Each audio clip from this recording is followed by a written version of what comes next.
Taib, nikmat yang lebih tinggi dari harta itu apa? Ibu-ibu, apa nikmat yang lebih tinggi dari harta? Nikmat sehat. Nikmat sehat. Ada satu orang Jember, orang kaya di Jember dia.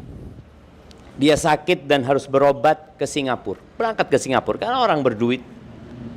Singapura 2 pekan habis 10 M. Yang kalau mungkin kita bekerja sampai mati tidak oleh 10 M. Ini 2 pekan entek 10 M. Dan pulang sakit. Cuma kadangkala kita kurang menghargai nikmat sehat ini. Kita berpikir kalau dapat uang itulah nikmat yang perlu kita syukuri. Tiap hari kita sehat itu jauh lebih nikmat daripada uang yang kita dapatkan. Di atas sehat, kalau tadi disebutkan bahwasanya Pujasera ini bekerja sama dengan Puskesmas ya, dalam rangka ya menjaga kesehatan bagi pelaku bisnisnya dan bagi orang-orang yang datang ke sini. Nikmat yang ketiga itu nikmat aman. Apa gunanya punya uang, sehat, tapi kondisi perang? Kita lihat saudara-saudara kita di Gaza, nggak ada artinya itu uang. Rumah mereka dihancurkan, ya. Rumah sakit dibom. Kemudian pasar mereka juga musnah. Mereka pegang uang, nggak ada gunanya itu uang. Nikmat yang ketiga itu nikmat aman, dan alhamdulillah Indonesia ini adalah negeri yang aman. Maksudnya kita nggak usah bekerja sama Armed pun insya Allah dijaga sama Armed. Karena terus terang, Ana sudah berangkat ke berbagai negeri, Ana tidak mendapatkan keamanan dan kenyamanan seperti Indonesia ini. Dan nikmat yang paling tinggi itu nikmat iman. Nah, nikmat iman inilah yang menyebabkan kita bikin kajian sekarang. Karena kajian kita bukan untuk menambah penghasilan ibu-ibu. Boleh jadi kajian ini mengurangi penghasilan. Karena seharusnya bapak ibu buka, akhirnya harus buka jam berapa biasanya? Sudah buka biasanya kan. Nah, gara-gara kajian ini rizkiku berkurang. Enggak sebenarnya. Rasul sallallahu alaihi wasallam menyebutkan ya tentang orang yang bahagia. Beliau mengatakan alaihi salatu wassalam, man kana aminan fi sirbihi, barang siapa yang merasa aman di tempat tinggalnya. Ini nikmat yang paling tinggi dari nikmat dunia ya, aman. Kemudian mu'afan fi jasadihi, sehat badannya. Aman, sehat. Yang ketiga, indahu qutu yaumihi, dia punya yang dia makan hari itu, nggak perlu besok. Sebagian kita ini untuk makan pekan depan sudah ada bayangan dia. Ini kata Nabi SAW, indahu qutu yaumihi, dia punya yang dia makan hari itu. Dia namanya tempat ini jualan makanan semua, Masya Allah. Lidah payu, yo dipangan. Dia punya yang dia makan hari itu. Apa kata Nabi SAW? Faka'annama hizat lahud dunya bihadafiriha. Seakan-akan dunia dan isinya itu milik dia. Orang-orang yang punya mobil, orang-orang yang punya uang mungkin di rekeningnya sekarang 1 triliun, belum tentu punya 3 nikmat itu. Belum tentu dia bisa makan. Berapa banyak orang kaya, saya punya bibi di Jember ini dulu buka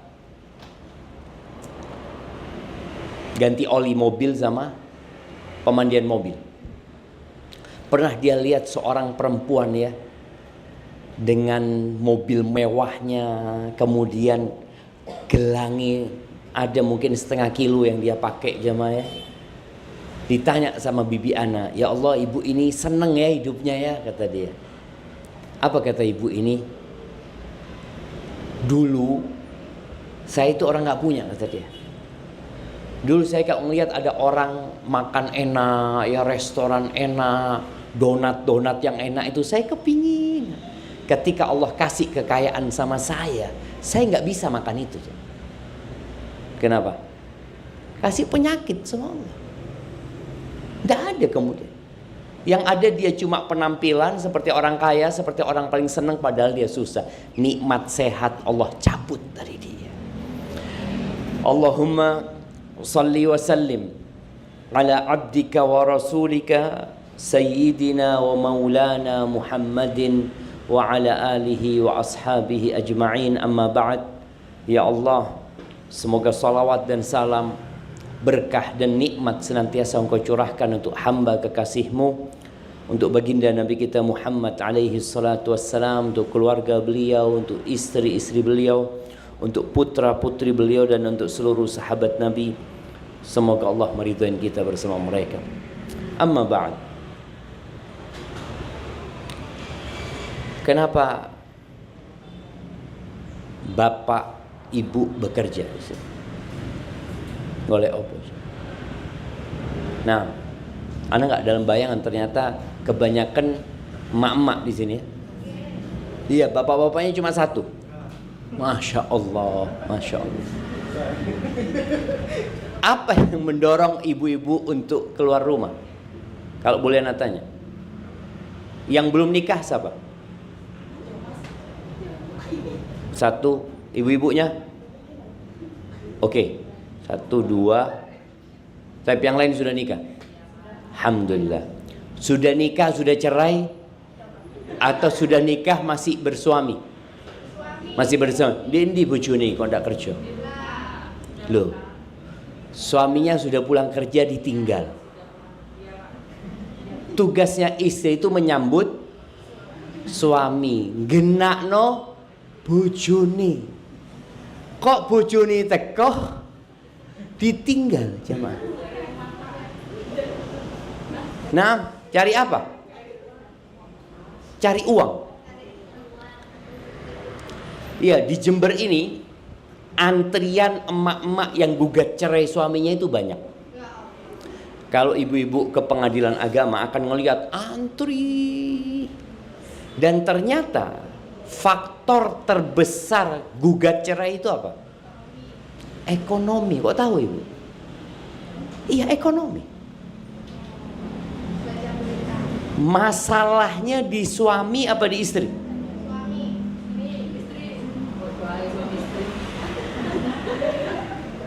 Iya, masalahnya di hati sebenarnya.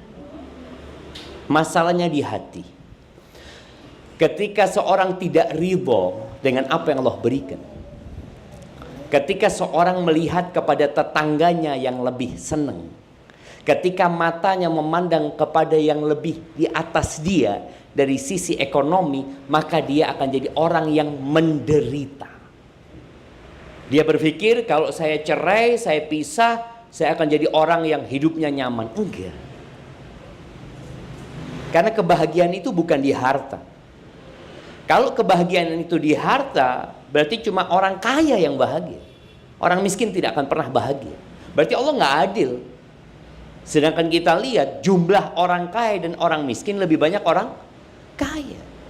Berarti kebanyakan penduduk Indonesia ini nggak bahagia. Ternyata tidak. Kebahagiaan itu letaknya bukan di harta. Kebahagiaan itu letaknya bukan di popularitas. Sekarang ya banyak perempuan-perempuan ya, kalau nganggur pasang handphone terus joget-joget. Kadang-kala anak lihat ya, di mana di Jember ini ada emak-emak taruh kamera joget-joget. Cari apa dia jemaah? Dia cari popularitas. Jadi dia cari ketenaran. Dia pikir dengan banyak yang kenal dia jadi bahagia. Enggak. Artis-artis di Korea itu banyak bunuh diri. Maka ketahuilah bahwa kita diciptakan oleh Allah untuk satu tujuan. Apa tujuan? Rizki itu sudah ditanggung. Kalau tujuan kita kerja, kita sama aja dengan sapi atau kerbau. Allah menciptakan kerbau buat kita. Allah menciptakan ayam yang kita makan tiap hari itu buat kita. Allah menciptakan ikan-ikan di lautan buat kita. Makanya manusia itu tiap hari berangkat ke lautan. Dia berburu ikan, jutaan ikan ditangkap, tapi tetap Allah kasih. Siapa yang ngasih makan ikan di lautan? Allah Azza wa Jalla. Sedangkan Allah menciptakan manusia untuk beribadah kepada Allah Azza wa Jalla. Jadi Allah menciptakan dunia ini untuk kita, agar kita bisa menikmati apa yang Allah ciptakan dalam rangka mengabdi kepada Allah Subhanahu wa taala. Allah mengatakan, "Wa ma khalaqtul jinna wal insa illa liya'budun." Tidaklah aku ciptakan bangsa jin dan manusia kecuali untuk mengabdi kepadaku. Ma uridu minhum min rizqin, kata. Aku nggak butuh mereka kerja untuk kasih rizki sama Allah. Kita lihat ya, di beberapa agama lain itu mereka memberikan sesajen kepada Tuhan-Tuhan mereka. Kata Allah, ma urid, aku nggak mau gitu. Mereka bekerja mengumpulkan uang kemudian dijadikan sesajen. La ma uridu minhum min rizqin wa ma uridu an yut'imun. Aku juga nggak butuh mereka kasih makan aku. Siapa yang ngasih rizki? Innallaha huwar razzaq dzul quwwatil matin. Sesungguhnya Allah itu maha pemberi rizki dan Allah yang maha kuat dan maha perkasa. Maka ahibati fillah, ana ingin semua pada hari ini merenungkan satu surat.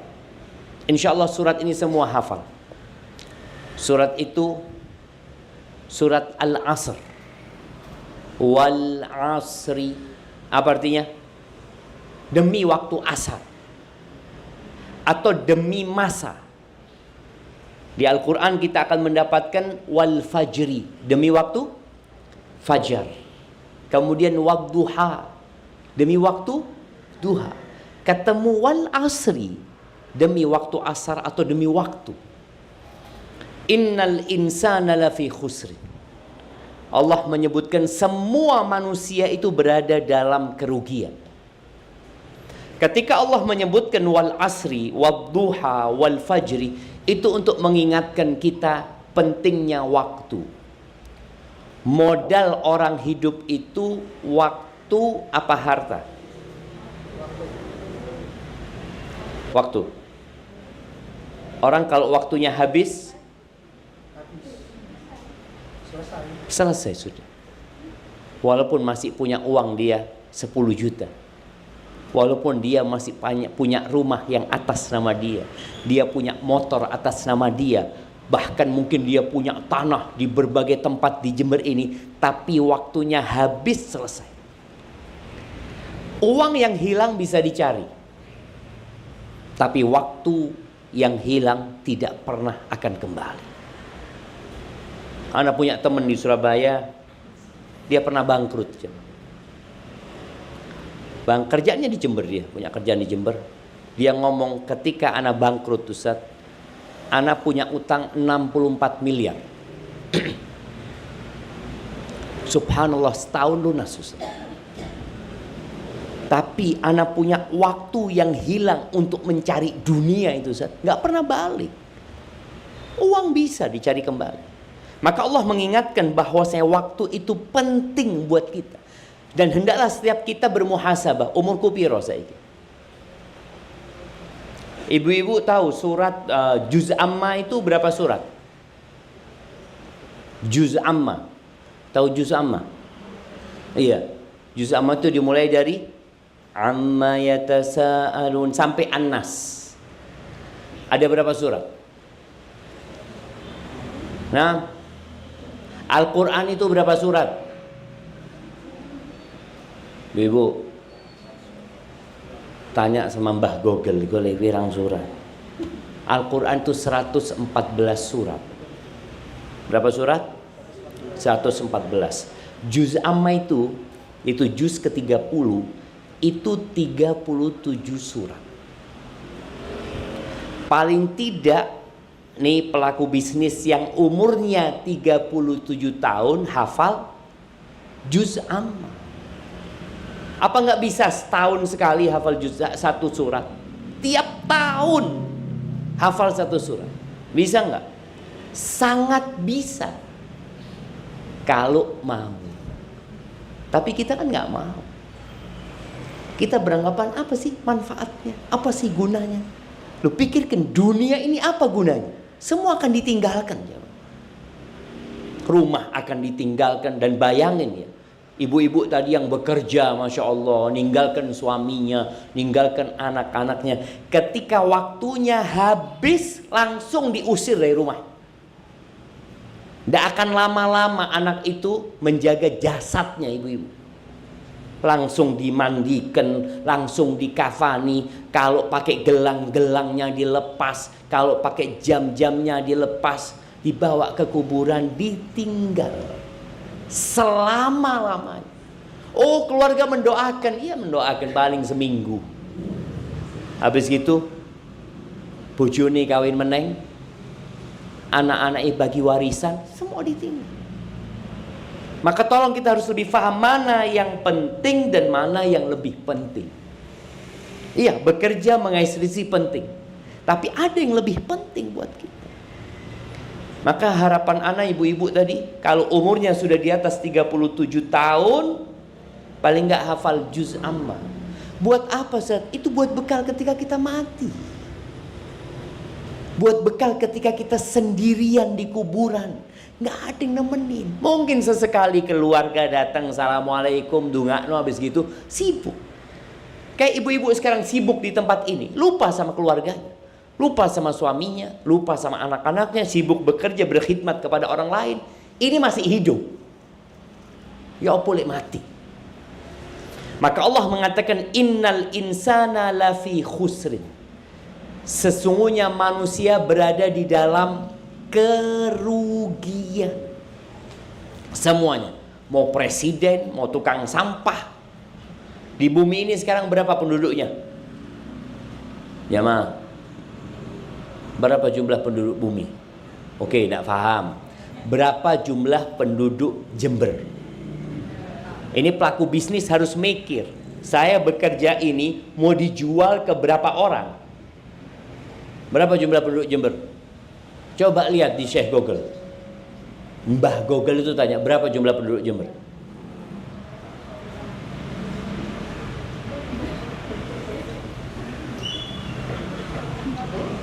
Nah, berapa?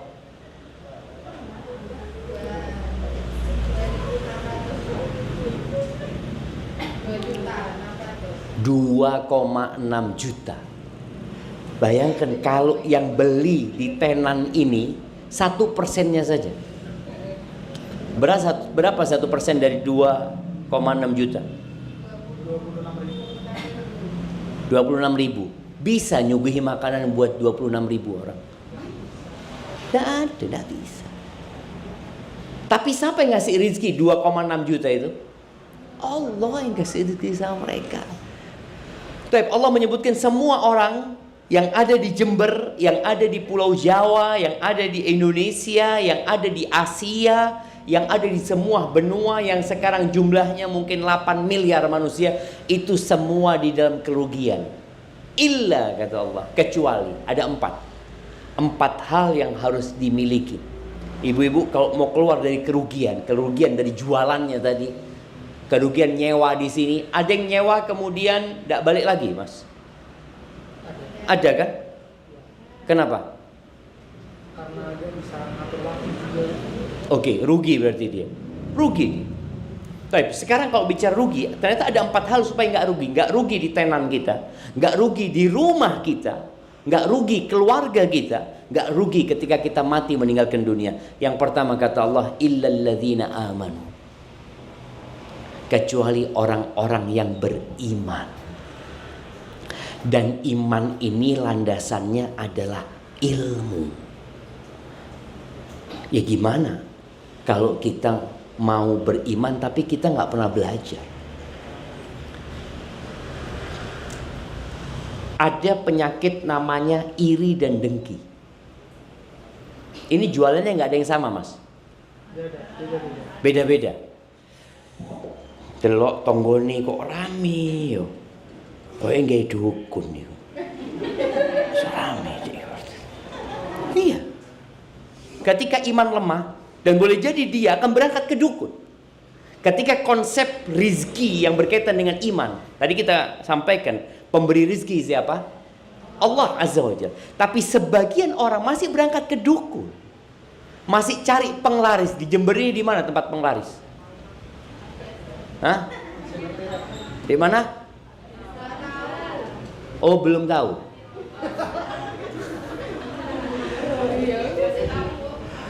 Nah, penglaris itu seharusnya ada di mana? Ya di atas sejadah kita. Tapi sebagian orang berangkat ke dukun ya. Ada yang ke gunung, ada yang ke pantai, ada yang ke tempat-tempat yang keramat karena dia berpikir di tempat itulah ada rizki. Lah. Maka di sini kita perlu belajar tentang konsep rizki. Ternyata sebelum kita lahir. Nah, ibu-ibu, bapak-bapak ya, sebelum ibu lahir, rizkinya ibu sudah ditulis. Bayi yang belum bisa kerja wis ono rizkinya. Jangan bicara bayi. Rizki ini nggak berkaitan dengan ijazah ya. Jangan berpikir kalau lulus SD sama lulus kuliah rizki ini luwih akeh yang kuliah. Enggak. Rizki itu tidak berkaitan dengan kepintaran. Jangan pikir wong pinter iku akeh rizkinya. Lu tidak. Kalau rizki itu berkaitan dengan kecerdasan dan kepintaran, bagaimana dengan sapi yang tidak pernah sekolah? Bagaimana dengan lalat yang tidak pernah sekolah? Allah itu bukan hanya ngasih rizki manusia ya. Semut pun Allah kasih rizki. Burung-burung yang kita lihat, yang kadangkala kalau sudah musim hujan kayak gini, makan di mana burung itu? Dia berpikir aku nggak bisa cari. Enggak ada rizki.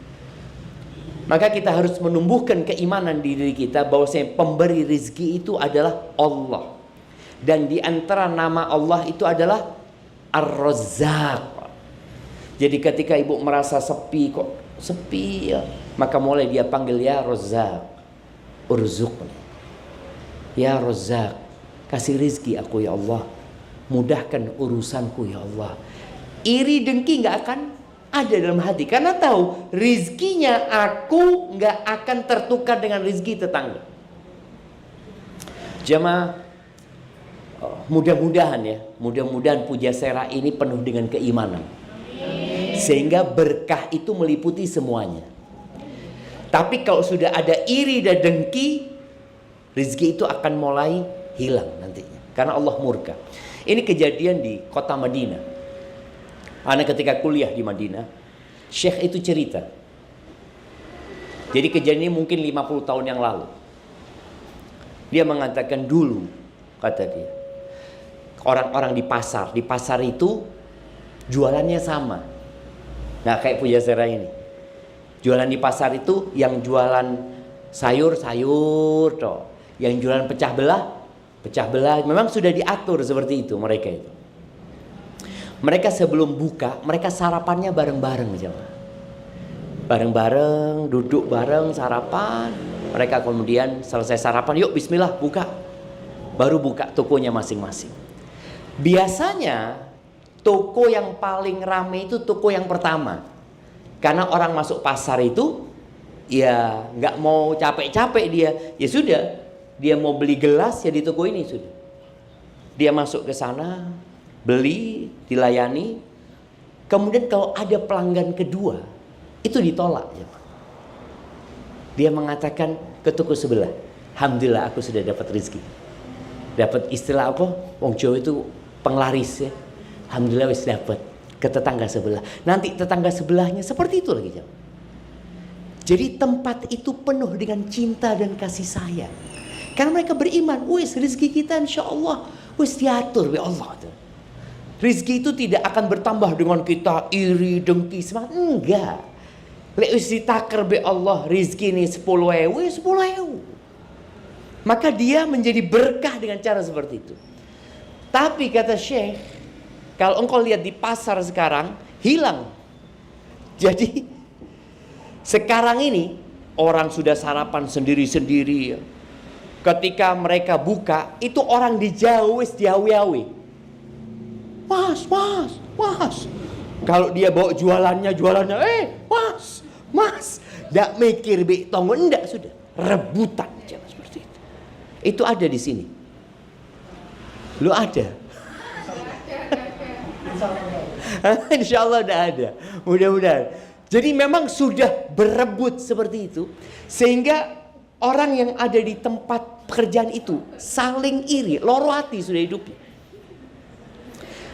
Dan kadang-kala mereka datang ke tokonya mamanya, ke toko.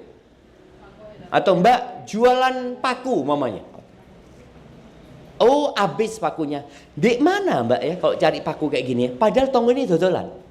Apa kata dia? Wallahu a'lam. Gak tahu. Padahal tonggo ini dodolan. Dari dia apa iri dan dengkinya. Gak mau ngomong. Fadl toko sebelah insya Allah ada. Gak ada. Karena konsep yang ada di dia adalah konsep bagaimana dia meraih keuntungan sebanyak-banyaknya. Tidak pernah dia memikirkan berkah. Jamaah, berkah itu mahal. Berkah di rizki itu ketika pulang tidak nggawa penyakit. Sebagian orang duitnya banyak ya, tapi pulang ke rumahnya tabrakan. Akhirnya motornya harus diperbaiki. Pulang ke rumahnya ribut sama suaminya. Itu tanda-tanda rizki ini tidak barokah gitu loh. Maka hendaklah kita kembali kepada iman bahwasanya Allah yang memberikan rizki. Dan kita diciptakan sudah ditanggung rizkinya sama Allah. Dan tugas kita adalah beribadah kepada Allah. Niatkan ketika keluar dari rumah, niatkan mencari rizki dengan niat yang baik. Apa niat yang baik? Yang pertama, ya kalau bicara suami ya, yang bertugas untuk memberikan nafkah itu siapa ibu-ibu? Suaminya ibu-ibu nggak ngasih nafkah? Terus sekarang ngapain? Cari tambahan. Buat apa?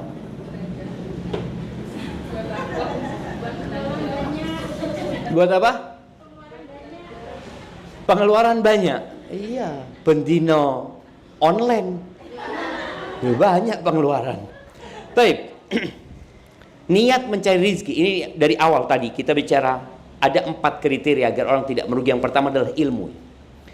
Ilmu yang menjadi landasan keimanan. Hendaklah semua memperbaiki niatnya. Rasul SAW ketika melihat seorang laki-laki bekerja dengan semangat, dengan sungguh-sungguh, maka Nabi SAW mengatakan kepada para sahabatnya, kalau orang ini keluar rumah bekerja dalam rangka memberikan nafkah kepada anak-anaknya yang masih kecil, niatnya itu ngasih nafkah, fahuwa fi sabilillah, maka orang ini di jalan Allah. Kalau dia mati, insya Allah mati baik, karena dia di jalan Allah Azza wa Jalla. Yang kedua, kalau dia keluar rumah dalam rangka memberikan nafkah kepada kedua orang tuanya yang sudah sepuh. Karena kalau dua orang tua sudah sepuh, udah nggak mampu, mau nggak mau anak harus kerja gitu loh, untuk memberikan nafkah kepada orang tuanya. Niatnya untuk memberikan nafkah kepada kedua orang tuanya, fahuwa fi sabilillah, maka dia di jalan Allah Azza wa Jalla. Yang ketiga, kalau dia keluar rumah, mungkin dia belum menikah, mungkin juga orang tuanya kaya. Dia keluar rumah bekerja dalam rangka untuk menjaga kehormatan dirinya, agar dia tidak jadi benalu di masyarakat, agar dia tidak makan haram, agar dia tidak jadi beban di keluarganya. Aku kerja supaya nggak ngerepotin keluarganya, menjaga kehormatan dirinya. Kata Nabi SAW, fahuwa fi sabilillah, maka orang ini di jalan Allah. Yang keempat, tapi kalau dia keluar rumah, kerja, mengais rezeki dalam rangka berbangga-banggaan dengan hartanya, mau ganti sepeda motor sing luwe api karena tonggone baru beli sepeda motor. Ada yang kerja seperti itu coba. Ngelihat tetangganya rumahnya direnovasi, maka dia daftar kerja ke Korea, ke Taiwan, ke Malaysia. Tujuannya untuk berbangga-banggaan, bukan untuk memberikan nafkah, tidak. Kata Nabi SAW, fahuwa fi sabilis syaitan, maka orang ini di jalannya syaitan. Maka coba, kenapa ibu-ibu kerja? Kalau tujuannya tadi untuk kesenangan, ternyata untuk berbangga-banggaan, Karena kadangkala kita ngelihat tonggo ganti sepeda motor, kita loro telung dino. Periksa ke dokter, kenapa? Nggak ono katanya. Terakhir dikasih tahu tetangganya baru ganti motor. Oh, ada hasut, ada iri. Maka tolong semuanya memperhatikan kenapa dia bekerja. Dan pentingnya ilmu ini, ya ilmu dagang umpamanya, harus belajar. Makanya kenapa pihak manajemen tempat ini berusaha untuk memberikan ilmu, karena tujuannya untuk kebaikannya ya para tenan di sini. Bagaimana pulang berkah. Dia tidak melakukan penipuan, dia tidak melakukan perbuatan yang dibenci oleh Allah Azza wa Jalla. Dia tahu mana yang halal dan mana yang haram. Ibu-ibu tahu Taman Gading? Tahu? Di sebelah Taman Gading itu, atau setelah Taman Gading itu ada pabrik roti di sana. Tahu ya? Anak pernah suatu hari sore-sore parkir di sana karena istri anak turun beli sesuatu, nggak usah. Pas waktu itu, waktu pulang orang kerja dari pabrik, keluarlah ini. Rata-rata yang bekerja adalah mak-mak ya. Keluar. Setelah keluar, anak perhatikan karena di mobil mereka nggak kelihatan ya. Ada yang mengeluarkan roti dari susunya ya, masuk di tas, mengeluarkan roti dari perutnya.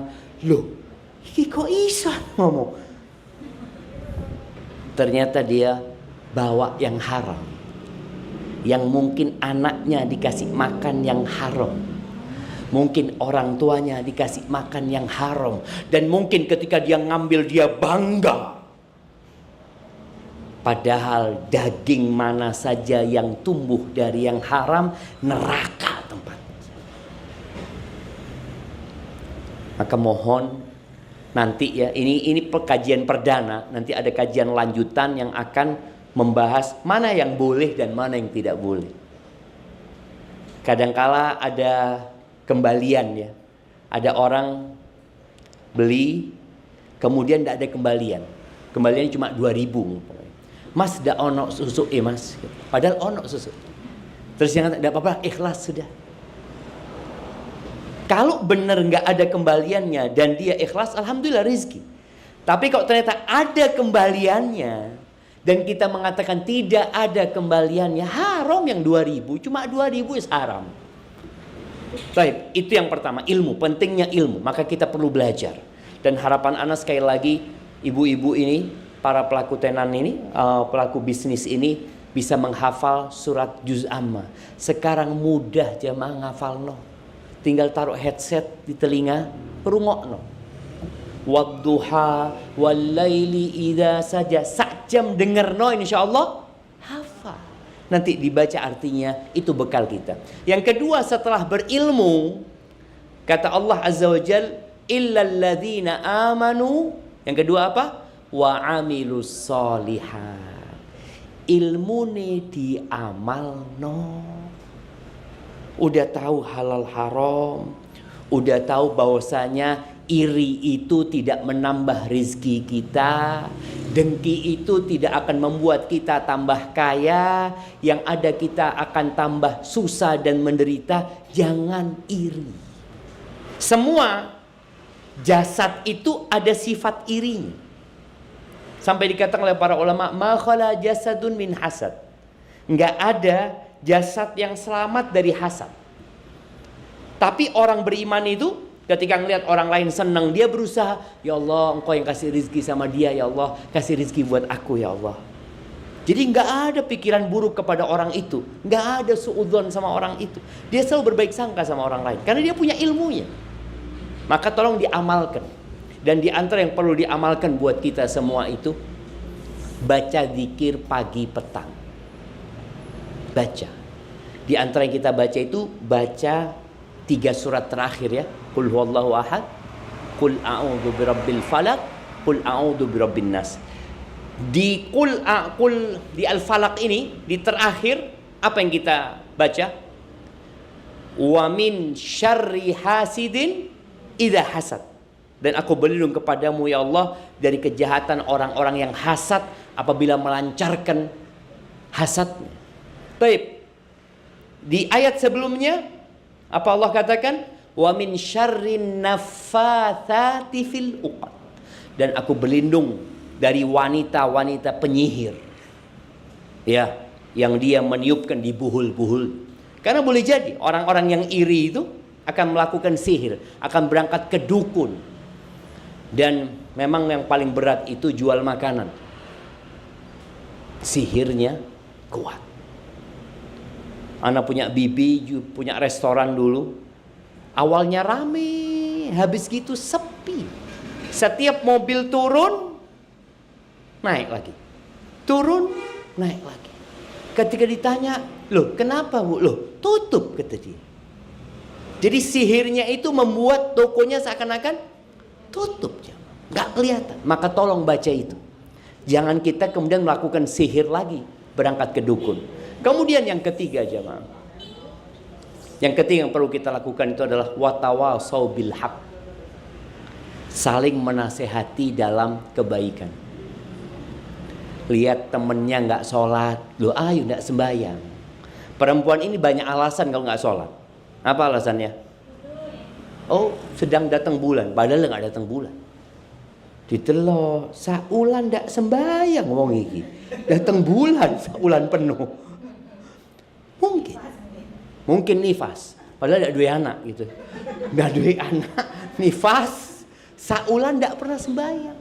Ramadan gak puasa juga. Kalau ingin jadi orang yang tidak merugi, tolong lakukan watawasau bil haq. Ayolah sembahyang. Jarno barokah betulannya. Apa sih yang dicari? Ojo sampai susah di dunia, susah di akhirat. Wis di dunia melarat. Apalagi nanti di akhirat. Dan bicara tadi, barokah itu tatkala kita beriman, beramal soleh. Maka yang ketiga tetap harus kita lakukan watawasau bil haq. Bojone ndak sembahyang, dijarno. Dan kadangkala ana sedihnya, Mbak. Di masyarakat kita itu kadangkala ada emak-emak yang mengatakan suaminya ndak apa-apa wis ke tempat pelacur, yang penting ojo kawin meneng. Karena seperti itu. Dia berpikir tidak ada masalah, yang penting dia nggak kawin lagi. Karena dia kalau kawin lagi akan berpikir rizkinya akan dibagi nantinya. Tapi ketika dia berzina, ya paling saulan sepisan. Na'udzubillah min dzalik. Tolong jangan sampai membiarkan kemungkaran terjadi di rumah. Paling tidak masalah sholat. Anak-anaknya ketika nggak sholat diingatkan. Apalagi kalau anak laki ya, ketika azan memandangkan, katakan mas, wis azan mas. Iya, kerungu. Oh ya wis. Cuma kita tiap hari mas sudah azan untuk mengingatkan dia dengan sholat. Dan di sini tolong saling mengingatkan. Dan bentuk kajian ini adalah watawasau bil haq. Yang keempat, watawasau bis sabr. Saling mewasiatkan dalam kesabaran. Jadi kalau ya ini kan ada 4 kriteria. Kriteria pertama dan kedua itu memperbaiki diri sendiri. Belajar dan beramal. Yang ketiga dan keempat ini memperbaiki orang lain. Dan biasanya orang kalau sudah memperbaiki orang lain itu akan dibenci.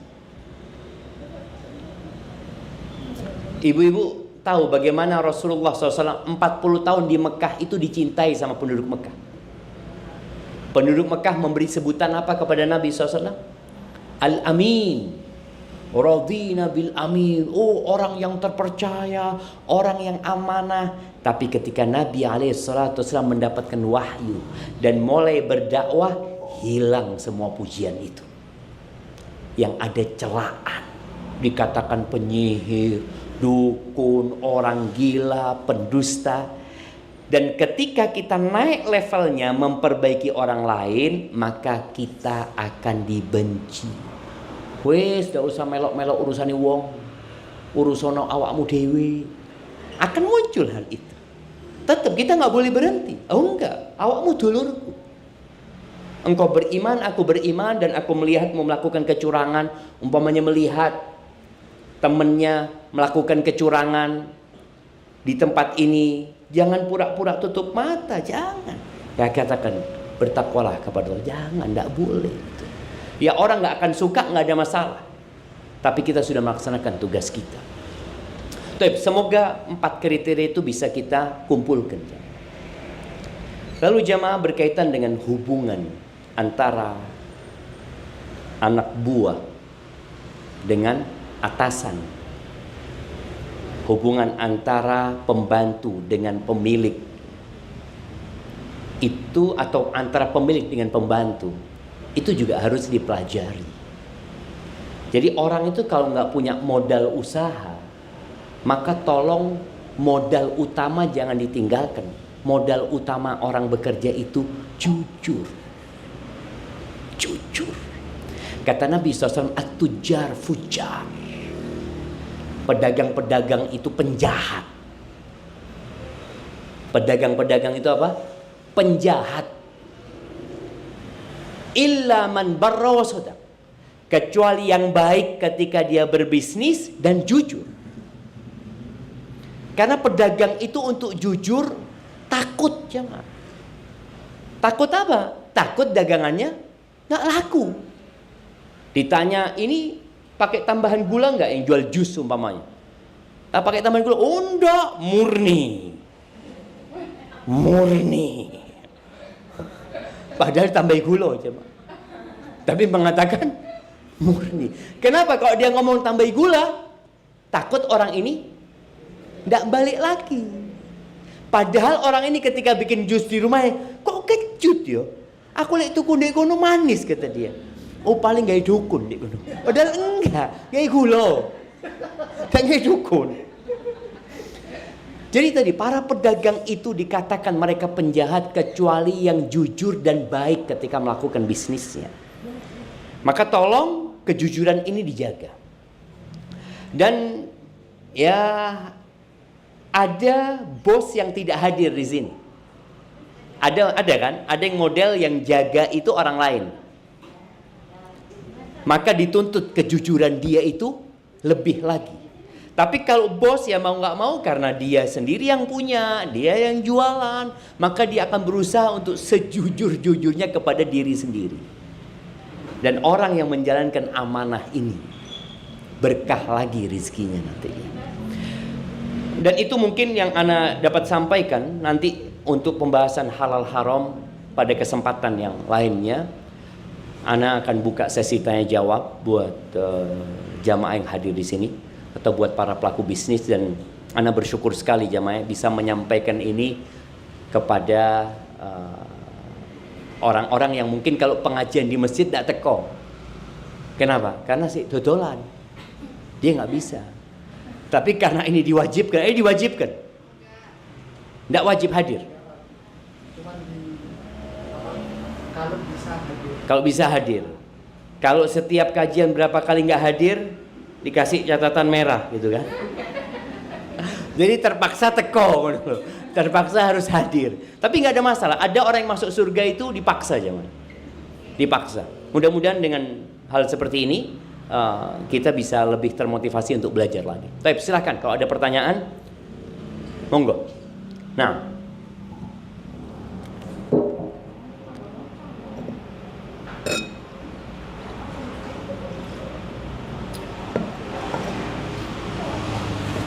silakan jamaah.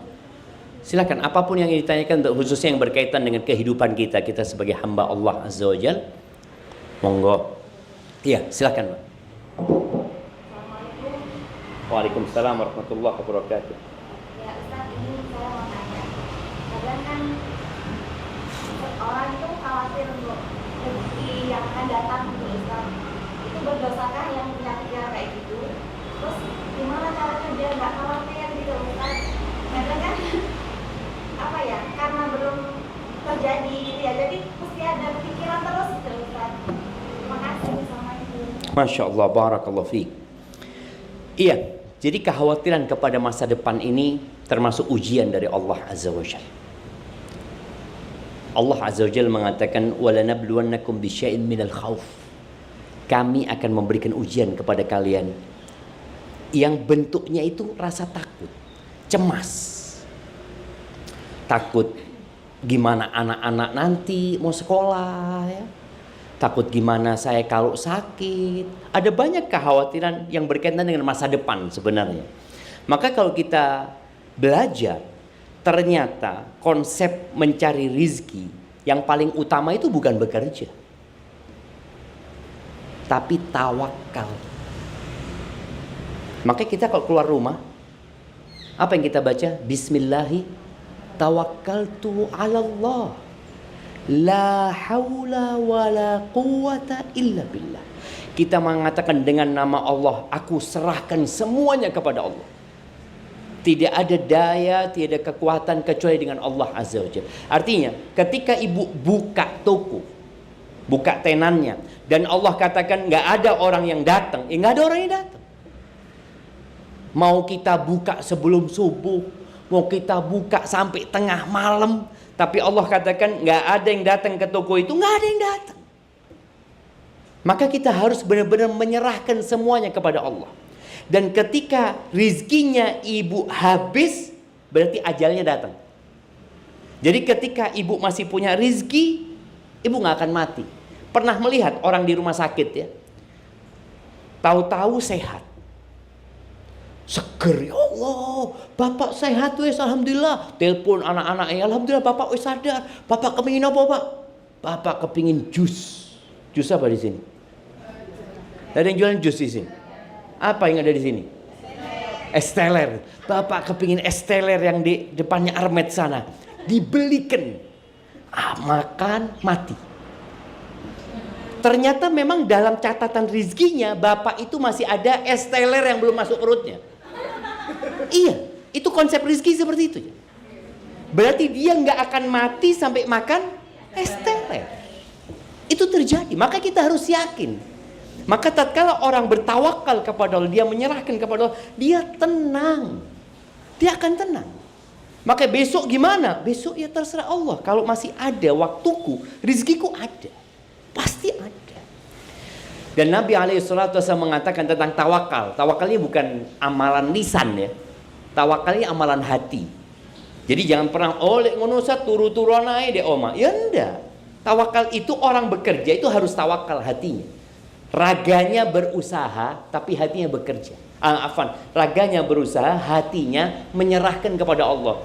Dia tidak berpikir, oh aku wong sing pinter, pangananku enak. Ini enggak. Mau makanannya seenak apapun, kalau Allah katakan tidak ada rizkinya, enggak ada. Nabi SAW mengatakan, "Lau annakum tawakkaluna 'ala Allah haqqa tawakkulihi." Kalau kalian bertawakal kepada Allah dengan sebenar-benarnya tawakal, la razaqakum kama yarzuqut tayr. Maka Allah akan kasih rizki kepada kalian seperti Allah ngasih rizki kepada burung. Kepada burung. Taghdu khimasan. Burung itu punya kulkas. Dia mikir, oh ini sudah musim hujan. Boleh jadi hujan dari pagi sampai sore. Ya apa kalau kita nyimpen makanan hari ini buat besok? Nggak ada. Kita nggak akan temukan burung itu punya tempat penyimpanan. Beda sama semut. Semut masih punya tempat penyimpanan. Tapi kata Nabi SAW, Allah akan kasih rizki kepada kalian seperti Allah ngasih rizki kepada burung. Berangkat di pagi hari dalam kondisi lapar, pulang sore hari dalam kondisi kenyang. Kita lihat ya, orang yang nanam padi, kalau sudah menguning, itu digesu manuk-manuk itu. Tapi manuk-manuk itu nunggu lagi ya. Orangnya tidur, makan dia. Pokoknya rizki dia akan sampai. Maka tadi, ketika seorang bertawakal kepada Allah, maka dia akan tenang. Ini yang harus dilakukan oleh seorang pelaku bisnis. Ketika dia bekerja, ya dia bertawakal kepada Allah. Kalau rizkiku ada ya Allah, aku akan pulang bawa rizki. Dan tolong yang didapatkan itu disyukuri. Jangan pernah mengatakan, ya Allah cuma ini. Jangan. Berapapun jumlahnya katakan alhamdulillah. Alhamdulillah ya Allah. Kalau nggak dapat apa-apa, umpamanya ada yang pernah buka kemudian tidak ada yang beli. Ada. Anak punya teman di Jember, dia buka pres-presan motor jemaah. Motor yang kadang-kala tabrakan atau apa itu dipres lagi ya supaya lurus ya. Dia buka jam 8 kalau nggak salah atau jam berapa lupa sampai jam 5. Dia ngomong, Ustadz waktu itu ana cuma punya uang tinggal 20.000, sudah ono dia. Nunggu ana. Pas jam 5 ana mau tutup. Datang satu orang. Mas, iso ngepres. Apa kata orang ini? Sampean sing tak anteni, Mas. Sampean bismillah, tafadhol gitu. Tadi Allah akan kirimkan rezeki ketika kita berbaik sangka sama Allah. Terus jangan pernah suudzon sama Allah SWT. Dan tinggalkan sifat iri tadi. Maka kembali ke rasa takut, menghilangkan rasa takut itu dengan bertawakal kepada Allah Azza wa Jal. Dan ketika kita nggak dapat uang, bersyukur atas nikmat apa? Sehat. Alhamdulillah, aku ndak oleh duit tapi aku mulai sehat. Ada orang yang banyak duitnya mulai tabrakan. Aku alhamdulillah sehat. Jadi sampai rumah katakan alhamdulillah ya Allah, aku selamat ya Allah sampai rumah. Jadi gitu. Jadi tawakal dan terus berbaik sangka sama Allah Subhanahu wa taala dan yakin rezeki itu sudah ditetapkan sama Allah. Makanya boleh jadi sebagian emak-emak ini keluar rumah karena nggak bersyukur. Suaminya bawa fulus perak saun mas. Aku iso lu ya gitu mas. Itu nggak bersyukur. Ketika nggak bersyukur ya selesai, seperti minum air lautan, nggak akan pernah puas. Dapat berapapun nggak akan pernah puas. Barakallahu fiik, seperti itu jadi. Dan juga di antara bentuk mencari rezeki ya.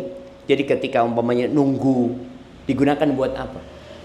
Sebagian orang dengan adanya handphone sekarang, waktunya habis, nggak ada manfaat. Maka tolong manfaatkan waktu dengan istighfar.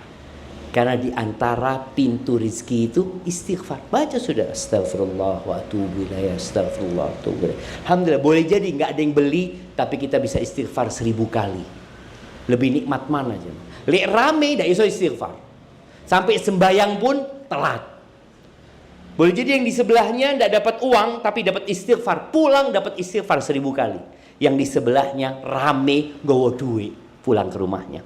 Mana yang lebih baik? Istighfar yang dibaca dengan uang yang dibawa pulang. Istighfar lebih baik. Barakallahu fiik. Nah, monggo, sepertinya ini pertanyaan terakhir. Tafadhal. Ada apa? Orang kerja sebagai staf notaris. Nah, jadi setelah udah beberapa tahun kerja staf notaris, dia baru hijrah, terus dengar kajian. Baru dengar kalau ternyata kerja di notaris karena ada perjanjian hutang-hutang dengan bank, ada bunganya. Oh, ternyata kerja di notaris ini haram. Terus setelah tanya saran-saran, ini kalau mau berhenti gimana? Apa langsung berhenti? Karena kan ada hal-hal yang harus dipertimbangkan. Kayak kalau misalkan udah berhenti, terus nanti makan di rumah gimana? Ya. Terus sempat dengar ngobrol sama salah satu orang yang lumayan tahu agama. Katanya kalau misalkan kamu sudah tahu kerja di notaris haram karena perjanjian ada bunga, selama kamu punya niat untuk berhenti tapi belum berhenti, udah ada planning, oh dalam sekian bulan lagi saya akan berhenti karena haram. Nah, dalam jangka waktu dari niat penungguannya itu penantiannya katanya itu nggak ditulis dosa. Nah, siap, barakallahu fiik. Yang pertama perlu diluruskan, kerja di notaris ini tidak haram. Karena kerja di notaris ini macam-macam sebenarnya yang dia kerjakan. Dia ngurus surat tanah ya, dia ngurus perizinan PT, CV. Ada kerjaan-kerjaan yang halal, tapi ada yang haram. Jadi yang perlu dilakukan ketika orang kerja di sana, dia harus memilah-milah. Umpamanya dia disuruh ngerjain ini, yang ini anak tidak mau. Jadi dia menolak ketika yang dia lakukan sesuatu yang tidak diperbolehkan dalam agama. Tapi kalau umpamanya ngurus PT, ngurus CV, ngurus tanah, itu kan nggak ada masalah. Jadi bukan kerja di notaris haram, tapi ada akad-akad yang dilakukan di kantor notaris yang tidak diperbolehkan dalam agama. Maka buat orang yang di sana, hendaklah dia berani untuk menolak yang haram. Yang ini, minta maaf, ana, yang ini tidak boleh dalam aturan agama ana. Ana ngurus yang lain nih. Dia bisa memilih sebenarnya. Beda kalau tempat kerjanya memang haram, tidak bisa milih. Kalau ini notaris enggak, kerjaannya sebenarnya boleh, tapi di situ ada akad-akad yang terlarang. Ketika seorang bekerja di sebuah tempat yang seperti itu, maka dia nggak harus keluar, tapi dia harus meninggalkan yang haram tadi. Kalau tempatnya ternyata tempat yang haram, kalau dikatakan enggak, Anda nggak bisa milih di sana. Anda tetap harus mengerjakan yang seperti itu. Apa yang harus dia lakukan? Ya dia harus keluar. Kalau berkata, ya opo Zat ya, kalau saya keluar nanti makan apa keluarga saya? Loh, emangnya dari lahir kerja di notaris? Sehingga ini konsep rizkinya, keimanan dia masih lemah. Dia berpikir mulai dulu kerja di notaris, enggak kan? Makanya kemarin ketika terjadi COVID, tatkala pilot pesawat tidak terbang, apakah kemudian mati? Tidak. Ketika hotel-hotel tutup di Bali itu semuanya tutup. Orang Jember yang kerja di Bali pulang ke Jember. Apakah kemudian sampai Jember mati mereka semua? Tidak. Tapi ketika kita disuruh milih, kita takut. Itu kan orang yang di PHK umpamanya. Ketika di PHK, apakah langsung entek rezekinya? Tidak. Jadi rezeki itu bukan gaji. Ini kan orang gaji tadi. Dia berpikir, gimana saya kalau berhenti dari sana, bagaimana saya hidup? Loh, yang ngasih rezeki sampean siapa? Allah Azza wa Jalla. Tapi ketika imannya dia itu kepada pekerja, kepada tempat kerjanya, ya sudah. Akhirnya dia keluar bingung, dia nggak bisa kerja. Tapi ketika dia tinggalkan itu dan dia yakin sama Allah, Allah yang akan kasih rezeki. Kemudian pintu rezeki tadi yang paling utama adalah tawakal. Dia memperbanyak istighfar. Dia mulai bekerja. Apa saja yang bisa dia kerjakan, yang penting halal umpamanya. Insya Allah dia tetap bisa makan gitu. Jadi bicara apakah dia harus keluar tergantung kondisinya.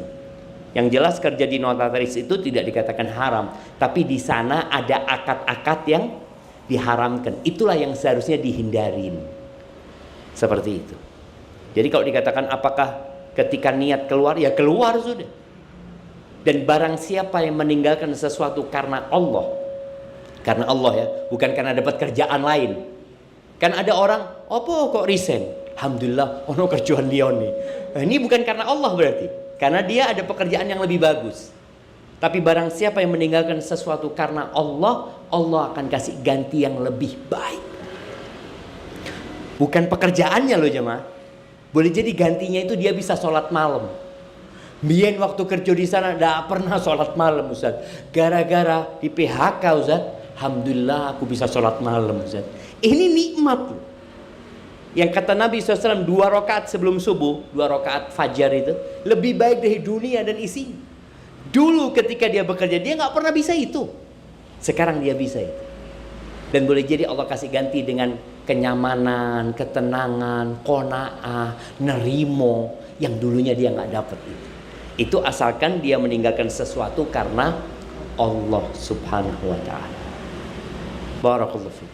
Jadi jangan orang niat, orang berbuat dosa, saya niat Ustaz tinggal noni, Ustaz insyaallah kok tak boleh kerjaan dia nih. Ya enggak, tetap dia terhitung dosa di tempat itu. Nah, kalau konsepnya kayak gitu tapi satpam di bank. Iya. Gimana? Yang dia jaga tempat yang dilarang. Beda.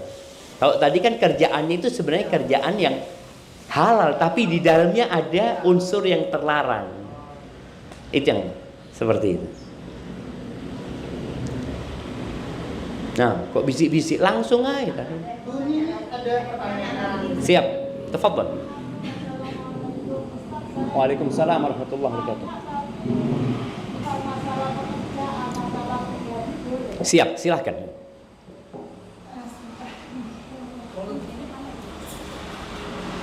Saya itu punya tabungan. Tabungan itu kalau suami saya meninggal, apa-apa harus. Tabungan itu uangnya siapa? Enggak, uangnya kita bekerja sama suami. Oh, jadi ibu kerja sama suami, uangnya ditabung bareng-bareng. Dulu tuh punya rumah besar saya jual. Punya siapa rumah itu? Punya saya sama suami. Oke, berarti punya berdua. Nah, Yang harganya itu lumayan. siap. Itu saya simpan. Oke, disimpan. Nah itu kira-kira namanya waris apa enggak? Ketika suami meninggal Iya. atau ibu meninggal? Suami meninggal. Ketika suami meninggal, yang waris itu yang uangnya suami. Kalau itu kan uangnya dua orang, umpamanya uang itu 100 juta anggap, punya milik dua orang. Berarti yang waris itu dipersentasekan. Punya suami kira-kira masuk rumah itu 60%. Berarti yang 60 juta warisan, yang 40 juta punya ibu. Karena dalam Islam itu dihargai hak milik. Suami punya harta, istri punya harta. Sebaliknya, kalau ternyata istrinya yang meninggal dunia, berarti kan warisan istrinya, berapa milik istrinya? 40%, 40 juta. 40 juta inilah yang warisan. Suami dapat bagian berapa, anak-anak dapat bagian berapa. Seperti itu. Dan ini penting juga jamaah, karena kadangkala ada orang tua yang nggak bagi waris. Karena merasa uangnya dia. Ibu umpamanya, suaminya meninggal dunia. Rumah itu padahal rumahnya suami sama istri. Iya kan? Kemudian sang ibu loh, masuk didol ibu sedek gini. Loh, haknya ibu itu cuma separuh. Separuhnya itu haknya ahli waris gitu loh. Jadi yang dibagi itu yang milik ahli waris. Itu sudah mau saya bagi dua Pak Ustadz. Iya. Anak saya yang salah satu anak saya itu bilang bapak oleh titik. Loh iya, memang yang dibagi itu yang bapak, yang punya bapak. Loh, warisan ini duit nemu ya. Oh iya. Duit nemu. Jadi warisan ini bukan karena saya kerja ndak ono, mau oleh titik, oleh akeh. Itu gelem alhamdulillah, ndak gelem ya sudah. Jadi rizki itu ada dua. Ada rizki yang dicari, ada rizki yang mencari. Rizki yang dicari itu kayak kita kerja. Tapi rizki yang mencari tahu-tahu ditelepon, bapak mati. Oh bapak mati, warisan nih. Betul ya. Itu rizki yang mencari kita, ndak ono kerja. Jadi kalau anak-anak bicara dapatnya sedikit, ya memang bagian warisan itu yang punyanya bapak. Yang bagiannya ibu ya nunggu ibu meninggal dunia. Seperti itu. Kalau rumah itu punya saya, mama saya. Oh, atas nama itu tidak jadi hak milik. Kadangkala kan kita beli mobil ya, masih atas nama orang lain, bukan milik orang lain, tetap punya anak, cuma belum dibalik nama. Atau kalau rumah memang sang suami ngatakan wis atas namamu, umpamanya seperti itu. Tapi kalau itu diberikan kepada ibu, umpamanya iki tak atas namakan dirimu sebagai hadiah dari aku, berarti bukan warisan. Itu hadiah dari suami kepada istrinya. Nanti kalau sudah tua ini dikasihkan anaknya boleh. Kalau Salah satu anak boleh. gimana? Itu kan atas nama saya. Iya. Terus saya kasihkan anak saya yang laki. Nggak boleh. Nggak boleh. Jadi kalau orang tua mau ngasih sama anaknya harus sama rata. Harus adil. Anaknya dua-duanya harus dikasih. Tiga. Tapi Ustaz yang satu ini bandel, nggak ada urusan. Dia mau bandel, kita harus berlaku adil orang tua. Bandel sih enggak, Ustaz yang tua sudah cukup, sudah mampu. Lah yang satu kan belum. Ya itu artinya kalau bicara dia belum mampu, tapi kan ibu mau ngasih hibah sama anaknya. Iya, tetap harus rata. Karena kalau tidak akan menyebabkan keributan di anak-anak itu. Kecuali ibu ngomong sama anak-anaknya, ngatakan, "Nak, ibu kepingin ngasih ke adikmu yang paling cilik." Ridho awak. Jadi minta keridoan anak-anaknya. Kalau anaknya enggak lah bu, aku juga butuh duit ini itu, ya sudah. Memang kalau bicara pemberian orang tua kepada anaknya harus adil. Seperti itu. Kalau warisan masalah uang, yang separuh punya saya, separuh punya suami. Iya, yang meninggal itu yang dibagi. Seperti itu. Barakallahu fiik. Nah, kayaknya sudah jam 5 lewat. Insya Allah kita bisa lanjutkan pada pertemuan-pertemuan yang akan datang. Ana kembalikan ke MC, kita berdoa memohon kepada Allah Azza wa Jalla. Allahumma qsim lana min khasyatika ma tahulu bihi bainana wa baina ma'asik, wa min ta'atika ma tuballighuna bihi jannatak, wa min al-yaqini ma tuhawwinu bihi alaina masa'ib ad-dunya, ومتئنا بأسماعنا وأبصارنا وقوتنا ما أحييتنا واجعله الوارث منا واجعل ثأرنا على من ظلمنا وانصرنا على من عادانا ولا تجعل مصيبتنا في ديننا ولا تجعل الدنيا أكبر همنا ولا مبلغ علمنا ولا تسلط علينا من لا يرحمنا ربنا آتنا في الدنيا حسنة وفي الآخرة حسنة وقنا عذاب النار وسبحان ربك رب العزة عما يصفون وسلام على المرسلين والحمد لله رب العالمين. Ana kembalikan ke pembawa acara. Jazakumullah khair. Silakan.